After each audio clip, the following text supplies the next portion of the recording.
STR marketing వారి Sri Venkatalakshmi Padmavathi agencies, Sri Rajeshwari agencies, Kurichedu road Darsi, మా branch Podili road Darsi. మా వద్ద గృహ నిర్మాణాలకు కావలసిన సిమెంటు, స్టీల్, శానిటరీ వేర్, అన్ని కంపెనీల పెయింట్స్ మొదలగునవి లభించును.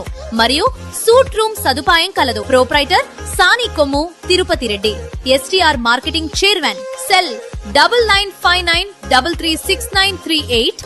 దర్శి పట్టణంలోని పొదిలి రోడ్డు వైపు బ్రేక్ ఇన్స్పెక్టర్ కార్యాలయానికి సమీపంలో గల R&B రోడ్డు సప్టా కింద కాటేరు వాగు నిత్యం ప్రవహిస్తూ ప్రధానంగా వర్షాలు పడుతున్నప్పుడు ఈ వాగులో నీరు ఉధృతంగా రోడ్డుపై ప్రవహించేటప్పుడు రోడ్డుకు ఇరువైపుల వాహనాలు నిలిచిపోతున్న పరిస్థితులు జరుగుతుండగా నేటికి వంతెన నిర్మాణానికి నోచుకోలేకపోయింది. ఎంతో మంది వంతెన నిర్మాణమునకై ప్రయత్నాలు చేసినప్పటికీ ఎందువల్లనో కార్యరూపం దాల్చలేదు. దర్శి పట్టణంలో ఎంతో సమస్యాత్మకమైన కాటేరు వాగుపై వంతెన నిర్మాణం జరిగితే ప్రజలందరికీ ఎంతో మేలు జరిగే అవకాశం ఉంటుంది.